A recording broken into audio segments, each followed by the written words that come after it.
Olá pessoal, tudo bem com vocês? Meu nome é Fábio Henrique, sou professor de Química e Fertilidade do Solo da UFESA, Universidade Federal Rural do Semiárido. Eu sou líder do canal Fertilidade do Solo, professor Fábio Henrique, e nós temos uma parceria com o canal GEP Ciência do Solo, liderado pela professora Laíse Vilela, da Universidade Federal de São Carlos. A videoaula de hoje é fruto de mais uma parceria entre os nossos canais. Antes de iniciarmos o conteúdo da aula de hoje, eu convido você para conhecer tanto o meu canal como o canal da professora Laíse e se inscrever em nossos canais, ativar as notificações para ficar atualizado a respeito das videoaulas que publicamos regularmente em nossos canais. Bom, o assunto da aula de hoje é a respeito da matéria orgânica do solo. Imagine que você está viajando em uma estrada qualquer e, ao observar a paisagem, percebe que por baixo da floresta há um solo. Observa que este solo ele está fornecendo para esta floresta não somente ancoragem, mas também água e nutrientes para a subsistência de toda essa vegetação, como também dos organismos que vivem aqui neste ambiente.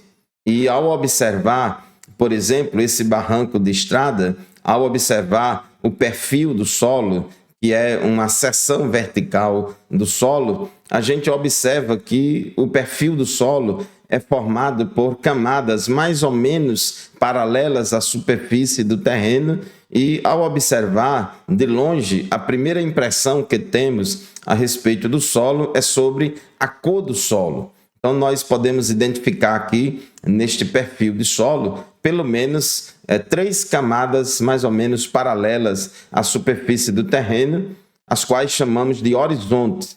Temos aqui um horizonte escurecido, superficial. Temos logo abaixo um horizonte de cor amarelada e abaixo desse horizonte de cor amarelada temos aqui um horizonte já com cores um pouco avermelhadas. Pelo menos 3 horizontes de longe já dá para a gente perceber somente pela cor do solo.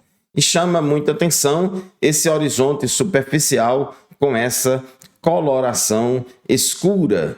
E essa coloração escura desse horizonte superficial é justamente devida à presença da matéria orgânica do solo. Mas o que é solo? O solo é feito de quê? Quais os seus constituintes?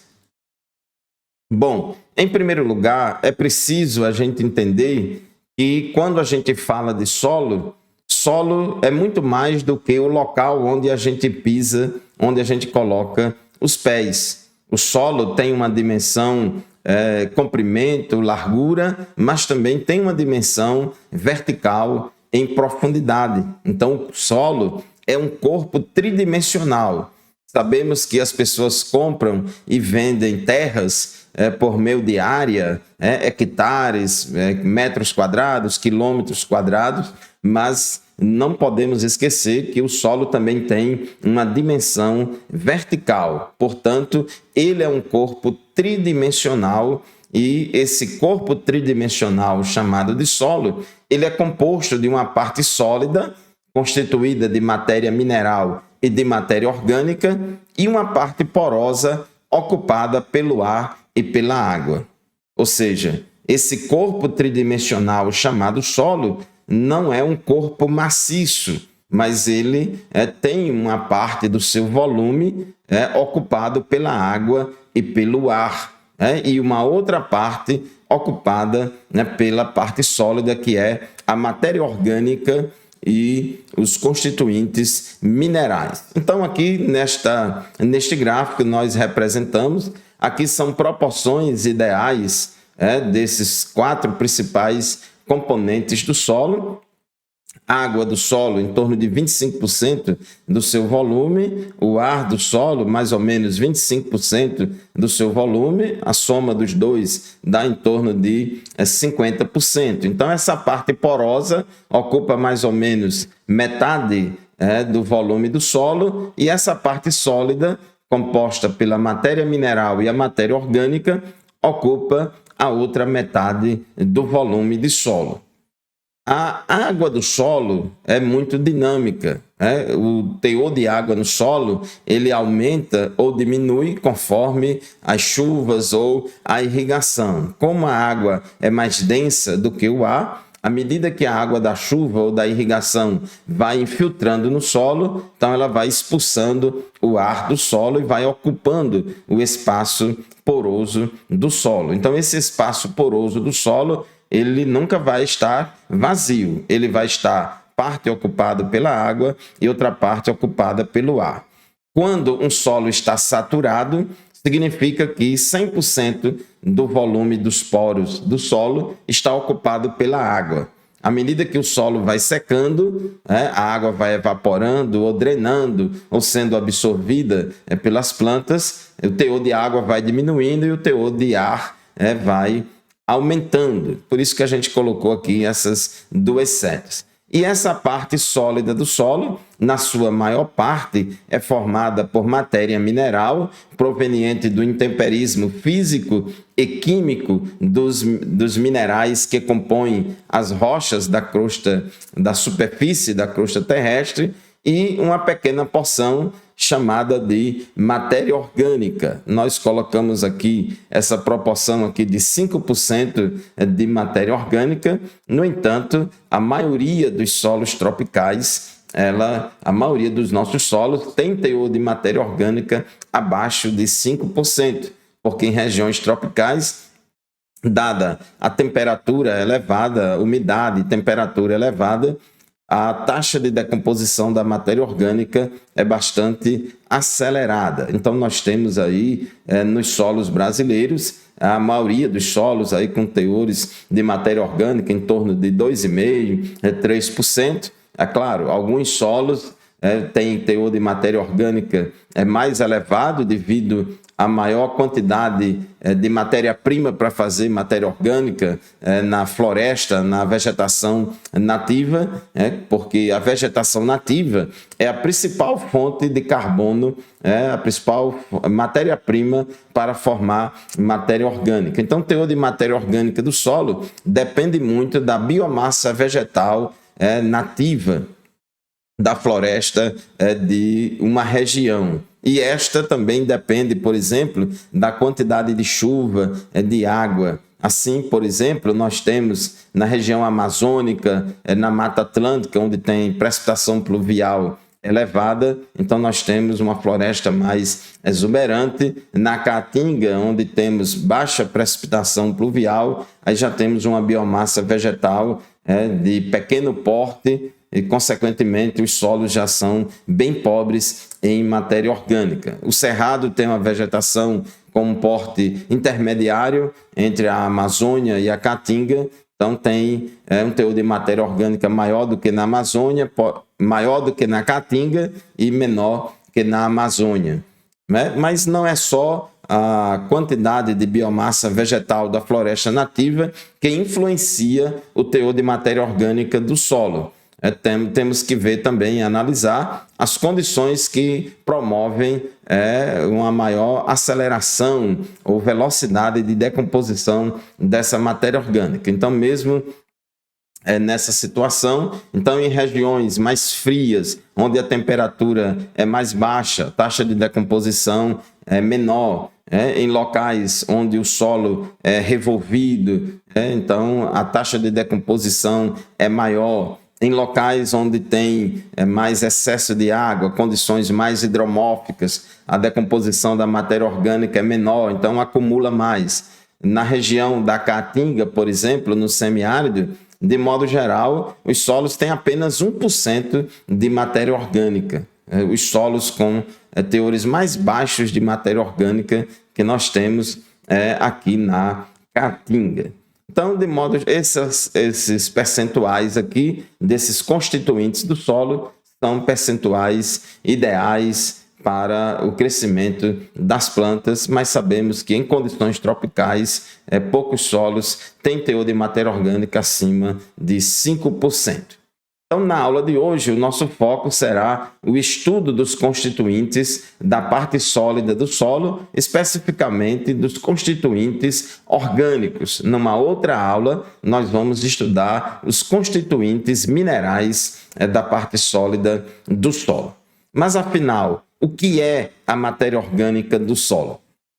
Aqui nós temos uma definição retirada do capítulo de matéria orgânica do Handbook de Ciência do Solo, de 2012, que diz que matéria orgânica do solo é a soma de todos os materiais orgânicos, naturais e biologicamente alterados encontrados no solo ou na superfície do solo, sejam eles viventes ou não viventes, independentemente de sua origem ou estágio de decomposição, mas excluindo a porção acima do solo de plantas vivas. Então, as plantas vivas, as raízes das plantas vivas, por estarem no interior do solo, são consideradas matéria orgânica viva do solo, mas a parte aérea de plantas vivas aí já não é considerada matéria orgânica. Então tem essa definição bastante geral sobre o que é matéria orgânica do solo.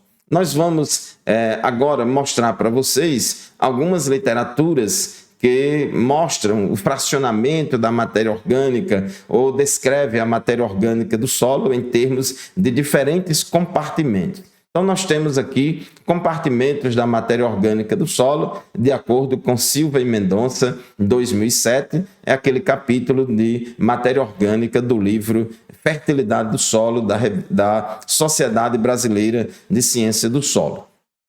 Então, nessa literatura, subdivide a matéria orgânica do solo em matéria orgânica viva e matéria orgânica não vivente, sendo que a matéria orgânica viva raramente ultrapassa 4% do teor de carbono orgânico total do solo, e a matéria orgânica vivente geralmente representa mais de 96% do carbono orgânico total do solo. Essa matéria orgânica viva, ela é composta de raízes, macro-organismos ou fauna do solo e micro-organismos. As raízes representam cerca de 5 a 10% da matéria orgânica viva.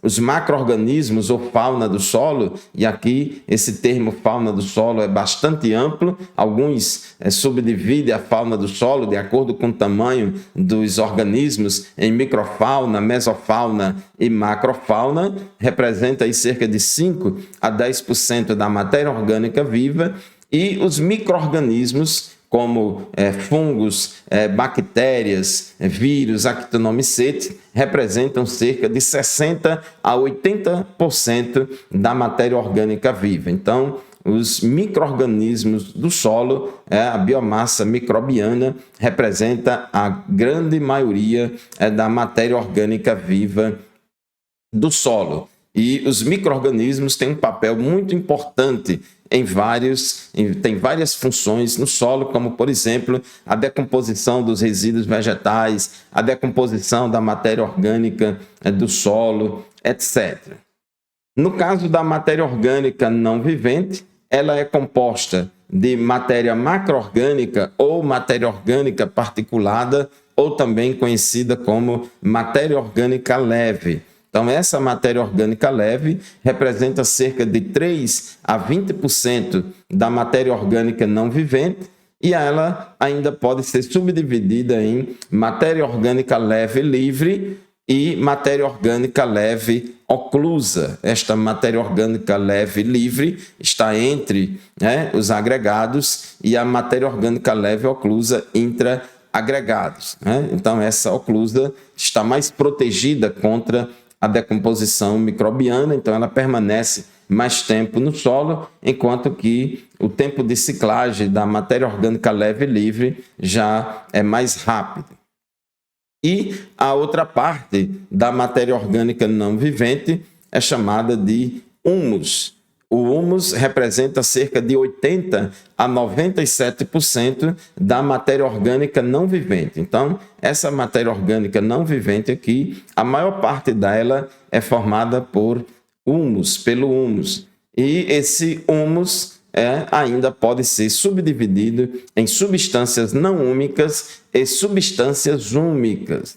As substâncias não úmicas são formadas principalmente aí por materiais orgânicos já no estágio de decomposição mais acentuado, mas que ainda dá para a gente identificar um pouco a natureza química daqueles compostos, se é um carboidrato, um lipídio, uma proteína. Então, as substâncias não úmicas representam cerca de 30% do humus e a maior parte do humus, cerca de 70%, é formado de substâncias úmicas, que ainda podem ser subdivididas em ácidos fúlvicos, ácidos úmicos e umina. Os ácidos fúlvicos são mais solúveis, os ácidos úmicos têm uma solubilidade menor e a umina é insolúvel. Essa classificação, esse fracionamento das substâncias úmicas nessas três frações, essa definição é uma definição meramente operacional, de acordo com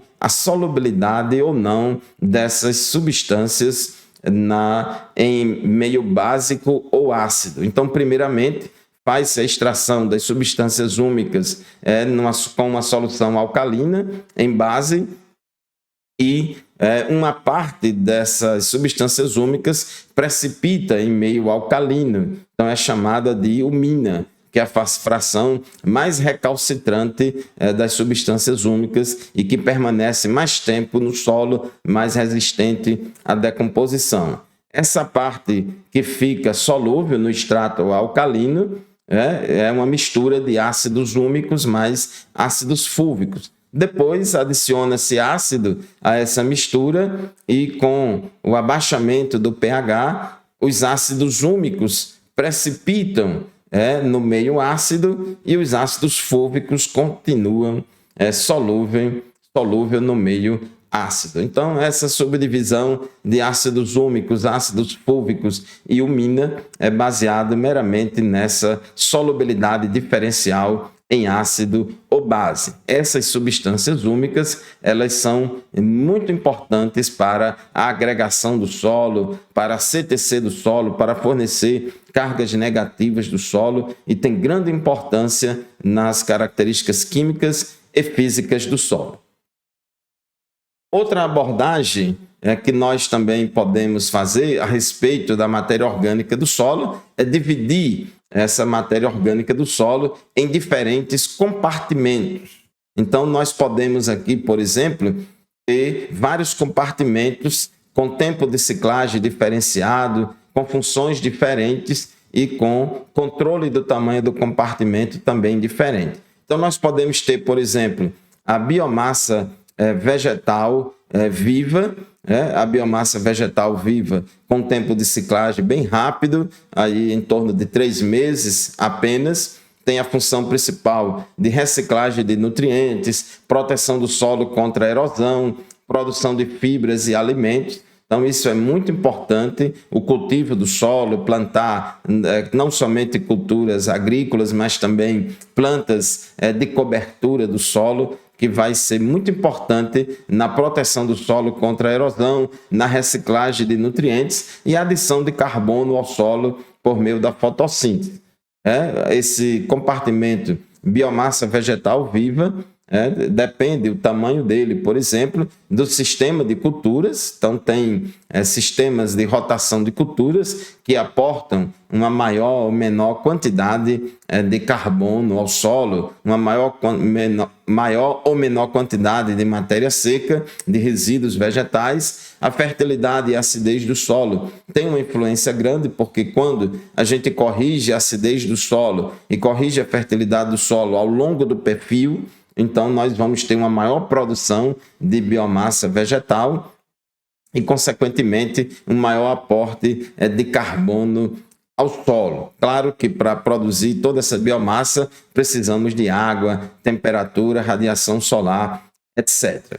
Temos também esse compartimento: resíduos vegetais, raízes e exudatos. Então, esse compartimento também tem uma ciclagem rápida, 0,25 anos ou 3 meses. É importante como fonte de alimento para a biota do solo, porque essa biomassa vegetal viva, depois essas plantas vão morrer e vão virar resíduos vegetais, tanto resíduos vegetais sobre a superfície do solo, como raízes mortas que já estão incorporadas no interior do solo, né? Exudatos vegetais, fonte de alimento para a biota do solo, proteção do solo contra a erosão e fonte de nutrientes às plantas, né? Os exudatos vegetais são produzidos principalmente pela biomassa vegetal viva, lá na rizosfera, que é aquela região do solo em contato direto com as raízes. As raízes das plantas exudam muitos compostos orgânicos que são fundamentais na interação com os micro-organismos do solo. Então, a magnitude da biomassa vegetal viva vai influenciar a magnitude, a quantidade de resíduos vegetais no solo. O tipo de resíduo quanto à sua velocidade de decomposição, estimada, por exemplo, pela relação CN, resíduos vegetais de alta relação CN permanecem mais tempo no solo, resíduos vegetais mais ricos em nitrogênio e, portanto, de baixa relação CN se decompõem mais rapidamente. O grau de trituração e de incorporação dos resíduos também vão influenciar na velocidade de decomposição. Quanto mais triturado e quanto mais incorporado ao solo, mais rapidamente esses resíduos vegetais vão se decompor e vão contribuir pouco para o aumento do teor de matéria orgânica do solo. Também temos a matéria orgânica não protegida, representada aqui pela biomassa microbiana e a fração lábil da matéria orgânica, com tempo de ciclagem diferenciado. Então, a biomassa microbiana, representada aí pelos micro-organismos do solo, cuja população aumenta bastante com a presença de resíduos orgânicos do solo, e diminui com a diminuição desses resíduos, enfim. E a biomassa microbiana é quem comanda toda a decomposição de resíduos vegetais e de toda a matéria orgânica do solo. Então, é importante para a decomposição dos resíduos, agregação temporária e também fonte de nutrientes às plantas, porque essas células de micro-organismos, quando eles morrem, essas células vão se decompor, elas vão virar matéria orgânica morta e vão liberar nutrientes para as plantas. Quanto ao controle do tamanho do compartimento ou biomassa microbiana, depende do tipo e da magnitude dos resíduos vegetais, de raízes, depende da fertilidade e da acidez do solo. É interessante a gente lembrar que não somente as plantas são exigentes em um solo corrigido, com boa fertilidade, mas os micro-organismos mais ainda. Então, quando a gente corrige a fertilidade do solo, corrige a acidez do solo ao longo do perfil, estamos beneficiando não somente as plantas, mas também beneficiando os micro-organismos do solo, aumentando o tamanho desse compartimento. Temperatura e umidade do solo também vai influenciar, porque os micro-organismos também são sensíveis a temperaturas muito extremas, são sensíveis à falta de água. Então, isso é importante. E o grau de revolvimento do solo também vai influenciar. Quando faz revolvimento do solo e uma parte do solo que estava no interior do solo vira e coloca em cima na superfície, em exposição direta aos raios solares, vai matar muitos micro-organismos. E a fração lábil da matéria orgânica, ou matéria orgânica lábil, com partículas com tamanho maior do que 0,05 milímetro, já tem um tempo de ciclagem maior, variando de 2 a 5 anos, dependendo do tipo de material e de outros fatores que influenciam a decomposição. É importante como fonte de energia para os micro-organismos como agregação temporária, CTC e fonte de nutrientes às plantas. Então, a quantidade de matéria orgânica lábil no solo vai depender da quantidade de resíduos, do aporte de matéria seca, tanto de restos culturais como de resíduos orgânicos que se adiciona ao solo, e esses resíduos orgânicos serão a fonte de carbono e de nutrientes para os micro-organismos. Temperatura e umidade do solo: quanto maior a temperatura, maior velocidade de decomposição. Umidade ideal no sentido de a umidade ideal para a atividade microbiana é em torno da capacidade de campo. Quando tem água em excesso, então isso diminui a velocidade de decomposição dessa matéria orgânica lábil. E quando tem água de menos, também quando está seco, também vai provocar a morte de muitos micro-organismos. A decomposição dessa matéria orgânica lábil também vai diminuir. E quanto maior o grau de revolvimento do solo, mais acelerada será a decomposição dessa matéria orgânica lábil, que é muito sensível, ela varia bastante com as condições, com o manejo. O manejo do solo tem um poder muito grande de aumentar ou diminuir essa fração lábil da matéria orgânica do solo. E temos também a matéria orgânica protegida, são compostos orgânicos de diâmetro menor do que 0,05 milímetro.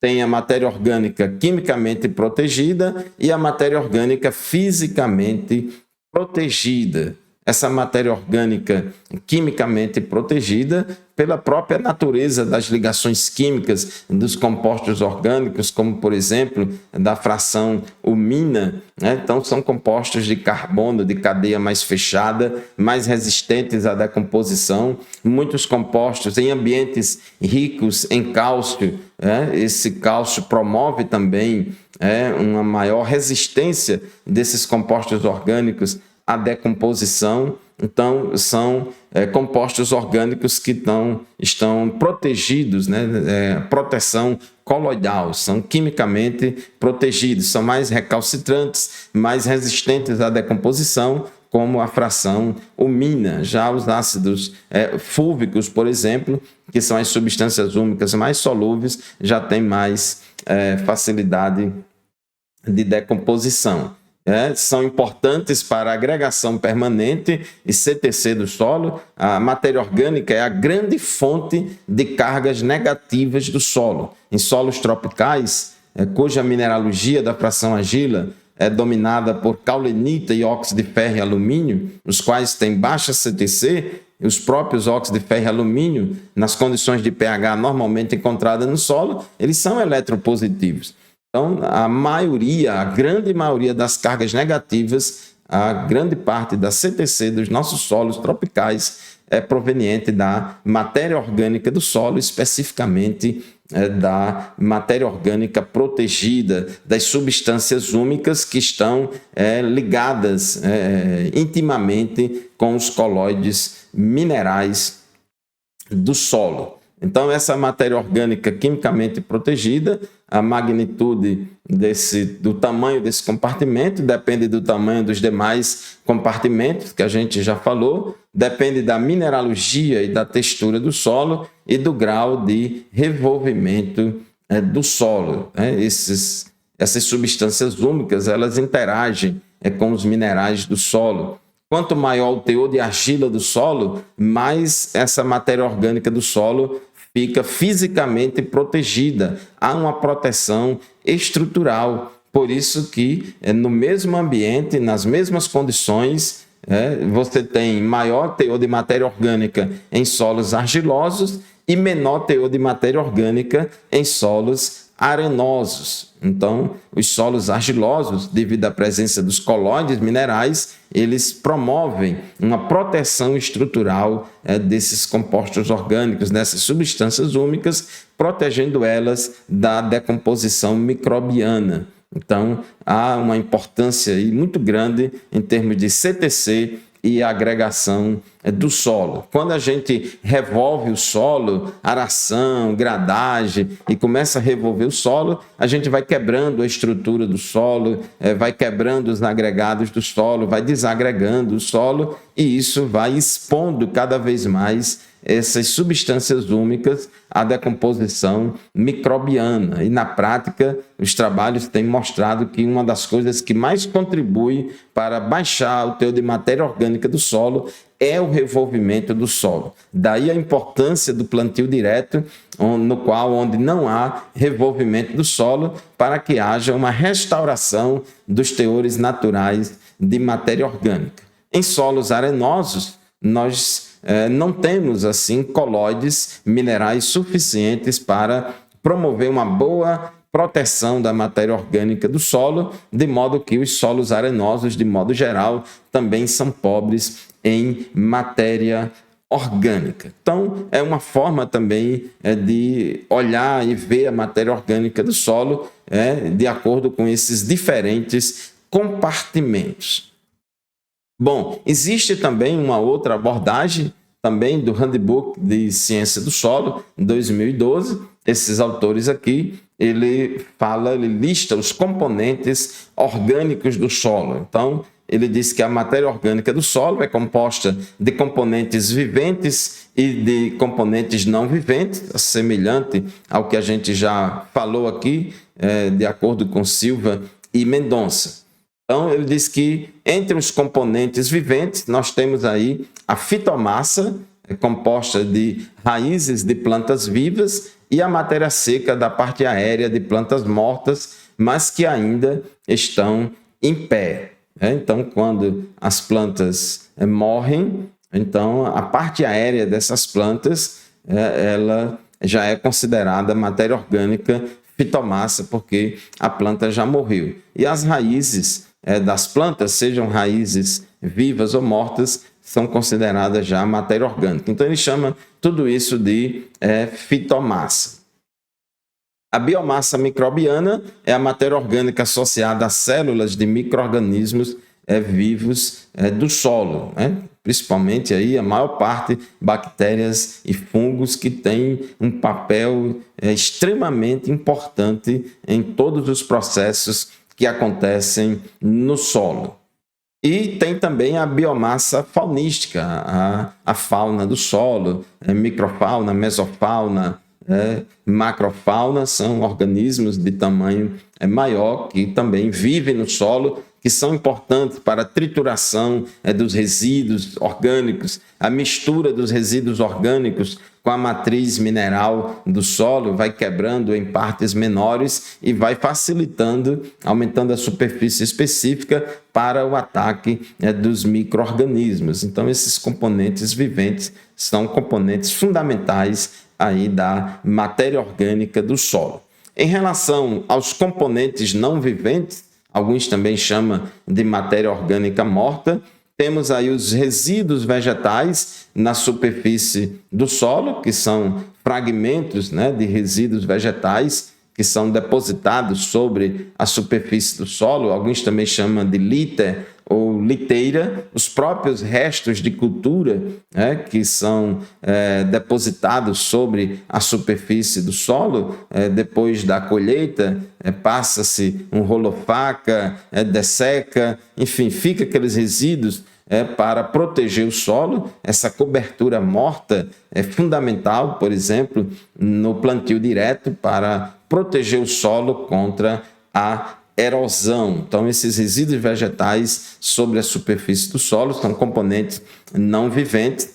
Tem também os resíduos vegetais enterrados, que estão no interior do solo, são pedaços de detritos orgânicos com tamanho maior do que 2 milímetros, e aqui chamamos a atenção para vocês a respeito da matéria orgânica das raízes. Então, as plantas, quando morrem, as raízes delas também morrem e essas raízes viram matéria orgânica que já estão incorporadas no interior do solo e, dependendo da espécie vegetal, você vai ter raízes com diferentes diâmetros, com diferentes relações CM, com maior ou menor velocidade de decomposição no interior do solo.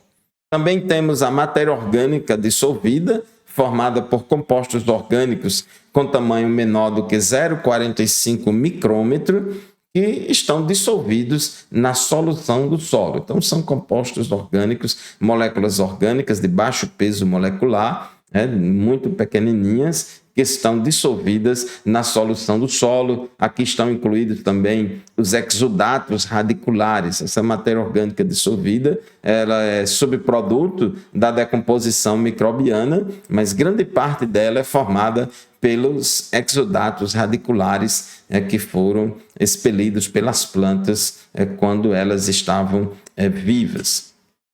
A matéria orgânica particulada formada por partículas orgânicas com tamanho variando de 0,053 milímetros a 2 milímetros. Essa matéria orgânica particulada, ela ainda apresenta uma estrutura celular reconhecível, então não alcançou ainda um estágio de decomposição muito acentuado, de modo que dá ainda para a gente ver e reconhecer se aquele material orgânico, por exemplo, de uma folha, de um fruto, de um caule, enfim, dá para a gente ter algum reconhecimento ainda, porque não alcançou ainda um estágio de decomposição mais acentuado. E a fração humus, esse componente aí, humus, são materiais orgânicos com tamanho menor do que 0,053 milímetros restantes, após a remoção da matéria orgânica particulada e da matéria orgânica dissolvida. Aí sobra a fração humus, que inclusive é a fração aí que representa a maior parte dos componentes não viventes. Alguns autores também chamam a atenção, como esses, para os materiais orgânicos resistentes à decomposição, que são aqueles altamente carbonizados, incluindo carvão, materiais vegetais carbonizados, grafite e carvão com longos tempos de ciclagem. Então, também, em alguns solos, pode encontrar também materiais orgânicos provenientes aí da pirólise, biochar, carvão, pode ser encontrado nos solos. Ainda esses autores falam de algumas outras frações da matéria orgânica, como a fração macro-orgânica, são fragmentos de matéria orgânica maior do que 0,02 milímetro ou maior que 0,05 milímetros, contidos na matriz do solo e normalmente isolados por peneiramento de um solo disperso. Então, essa matéria macro-orgânica são esses fragmentos com esses tamanhos que estão misturados no interior do solo. A fração leve são materiais orgânicos isolados de solos por flotação de suspensões dispersas em água ou líquidos pesados de densidade de 1,5 a 2 kg por litro. Tem também as biomoléculas não úmicas, que são biopolímeros orgânicos, incluindo aí os polissacarídeos e açúcares, proteínas e aminoácidos, gorduras, ceras e outros lipídios, e a lignina, que é muito importante aí, a lignina para a formação das substâncias úmicas mais recalcitrantes e persistentes no solo, que vão aí dar agregação permanente e CTC ao solo. As substâncias úmicas são moléculas orgânicas com estruturas químicas que não permitem que sejam colocadas na categoria de biomoléculas não úmicas. São substâncias que já alcançaram um estágio de decomposição mais acentuado e não dá mais para identificar se é uma proteína, um carboidrato, um lipídio. Então, já são substâncias úmicas que, operacionalmente, como nós já vimos, de acordo com a solubilidade diferencial em ácido ou base, podem ser subdivididas em ácidos fúlvicos, que são moléculas orgânicas solúveis em base e que permanecem solúveis após a acidificação do extrato alcalino. Os ácidos fúlvicos são as substâncias úmicas mais solúveis. Depois tem aí os ácidos úmicos, que são moléculas orgânicas solúveis em base, mas que precipitam após a acidificação do extrato alcalino. Os ácidos úmicos também são muito importantes para a agregação do solo, para a CTC do solo, para a formação dos complexos argilo-úmicos, são muito importantes na geração de cargas negativas do solo, são menos solúveis do que os ácidos fúlvicos, e a fração mina é a fração mais recalcitrante e persistente da matéria orgânica do solo. São materiais orgânicos em estágio de decomposição bem acentuado, mas bastante estáveis, substâncias úmicas bastante estáveis no solo, muitas vezes já em agregação, formando complexos argilo-úmicos, se ligando intimamente com os colóides minerais do solo, e essa fração mina, normalmente é protegida tanto quimicamente como fisicamente da decomposição. Então, nós vemos aí que a matéria orgânica do solo pode ser fracionada ou subdividida em muitos compartimentos, em muitas frações, e a literatura tem mostrado aí muitas opções de fracionamento da matéria orgânica do solo. No entanto, alguns autores mais recentemente têm discutido e questionado esse excesso de fracionamento da matéria orgânica do solo, se precisa disso tudo para entender e compreender a dinâmica da matéria orgânica do solo. Então, por exemplo, esses autores eles afirmam que a matéria orgânica do solo é muito complexa, sendo necessária a separação ou fracionamento em vários componentes com comportamentos contrastantes para estudar e prever sua dinâmica. Então, eles propõem que no lugar de fracionamentos químicos severos, por exemplo, aquele fracionamento das substâncias úmicas em ácidos fúlvicos, úmicos e umina, baseado na solubilidade diferencial em ácido ou base. Então, ele diz que no lugar de fracionamentos químicos severos, métodos físicos de fracionamento baseados em tamanho e ou densidade do material ganharam popularidade e têm sido recomendados. Então, esses autores aqui, nesses dois trabalhos, 2022 e 2019, eles têm proposto o fracionamento da matéria orgânica em matéria orgânica particulada, matéria orgânica associada a minerais e, em menor proporção, a matéria orgânica dissolvida.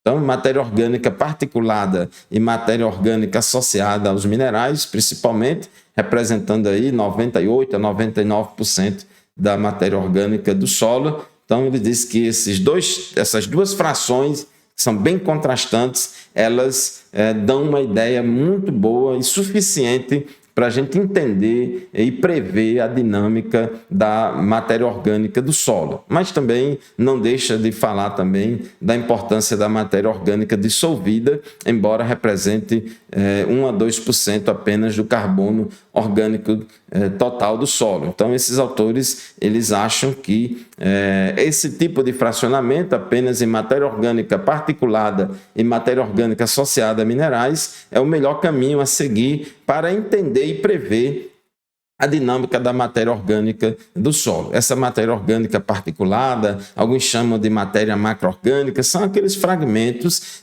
de restos, de detritos vegetais que estão sobre o solo e também incorporados ao solo, que o tamanho desse compartimento varia muito com as práticas de manejo. Então, as práticas de manejo, revolvimento do solo, plantio de plantas de cobertura do solo, a quantidade de matéria seca, de resíduos vegetais aportados ao solo, tudo isso tem uma influência muito grande no tamanho desse compartimento de matéria orgânica particulada, que vai dar origem às substâncias úmicas e outros compartimentos, como a matéria orgânica associada aos minerais. Então, essa matéria orgânica associada aos minerais, é aquela parte, a maior parte do humus, né, que são as substâncias úmicas que estão formando complexos argilo-úmicos, promovendo agregação permanente e promovendo a CTC do solo. Então, esses autores já sugerem que esse fracionamento apenas nessas duas frações é suficiente para entender e prever a dinâmica da matéria orgânica. Bom, mas as nossas análises de solo feitas em nossos laboratórios de rotina de fertilidade do solo pelo país, normalmente analisa-se o teor de matéria orgânica do solo. Então, normalmente, nas análises de solo de rotina, além de analisar fósforo, potássio, cálcio, magnésio, etc., normalmente também os laboratórios, nas análises químicas, analisam o teor de matéria orgânica do solo. Mas que matéria orgânica do solo é esta que é analisada nas análises de rotina? Isso é muito importante, porque, como nós acabamos de ver, existem muitas frações de matéria orgânica do solo, existem muitos compartimentos de carbono orgânico do solo. Então, qual é o compartimento ou a fração da matéria orgânica do solo que é analisada nos laboratórios de rotina? Então, isso é muito importante porque, às vezes, tem gente que, quando vê uma análise de solo, vê lá o teor de matéria orgânica, mas isso aqui é muito baixo, eu estou vendo que o meu solo tem muita matéria orgânica, tem muita palhada, tem muitos resíduos vegetais, e essa análise de laboratório não consegue medir esses resíduos vegetais que estão sobre o solo? Não, não é assim. Então, vamos ver que tipo de matéria orgânica é analisada nas análises de solo de rotina. Bom, quando a gente envia uma amostra de solo para um laboratório para fazer análise química, primeiramente, a amostra de solo ela é peneirada em peneira de 2 milímetros de malha. Então, a amostra chega lá no laboratório, é destorroada e secada ao ar e à sombra, ou dependendo do laboratório, pode secar também em estufa. Depois é destorroada e passada em peneira de 2 milímetros de malha. Então, observe, pessoal, que fragmentos orgânicos, detritos orgânicos, com tamanho maior do que 2 milímetros, já fica de fora. Então, a terra fina seca ao ar, que é a amostra de solo peneirada em peneira de 2 milímetros de malha, só vai conter fragmentos orgânicos e matéria orgânica com tamanho menor do que 2 milímetros. Depois, ainda pega-se uma certa quantidade dessa amostra e tritura ela em grau, lá no laboratório. Então, macera, quebra todos os agregados dessa amostra de solo e depois passa essa amostra bem quebrada, bem fragmentada, fica um verdadeiro pozinho bem fininho, em peneira de 80 mesh, que tem uma malha de 0,18 milímetros, ou seja, menos do que 0,2 milímetros. Então, essa amostra de solo que a gente analisa no laboratório para determinar o teor de matéria orgânica, é uma amostra de terra, de solo, muito fininha, é um pozinho de terra que passa nessa peneira de 0,18 milímetros. Então, aí a gente vai fazer análise química nessa amostra. Então, qualquer fragmento de matéria orgânica com tamanho maior do que 0,18 fica fora da análise. Então, a análise química do teor de carbono orgânico é feita em apenas 0,5 grama dessa amostra passada nessa peneira de 0,18 milímetros de malha. Então, a gente faz isso para analisar o teor de carbono orgânico do solo. Então, no laboratório, nós não analisamos diretamente o teor de matéria orgânica do solo. Nós analisamos o teor de carbono orgânico do solo. Aí a gente tem uma pressuposição de que o carbono orgânico ele representa aproximadamente 58% da matéria orgânica do solo. Então, a gente, com base nessa pressuposição, a gente multiplica o teor de carbono orgânico por 1,7241 e assim a gente obtém o teor de matéria orgânica do solo. Então, observe, pessoal, que esse tipo de análise de solo para matéria orgânica que a gente faz no laboratório de rotina, a gente analisa principalmente as substâncias úmicas, ácidos úmicos, ácidos fúlvicos e umina, essa matéria orgânica associada a minerais, que é muito importante para a CTC do solo, para a agregação permanente, e não analisamos e não medimos aqui com essa análise a quantidade de resíduos vegetais sobre a superfície do solo ou a quantidade de matéria orgânica leve, matéria orgânica particulada incorporada ao solo ou sobre a superfície do solo. Muito bem, era isso que a gente tinha para conversar com vocês a respeito da matéria orgânica em mais um vídeo em parceria com o canal GEPS Ciência do Solo. Aproveite e curta este vídeo, comente este vídeo, deixe a sua pergunta, deixe o seu comentário sobre este vídeo, sugira novos temas, novos assuntos para as próximas videoaulas em parceria aqui do canal Fertilidade do Solo com o canal GEPS Ciência do Solo. Compartilhe este vídeo com pessoas interessadas neste assunto e aproveite para se inscrever no nosso canal, tanto no meu canal como também no canal da professora Laíse Vilela. Muito obrigado pela sua atenção e até o próximo vídeo, se Deus quiser.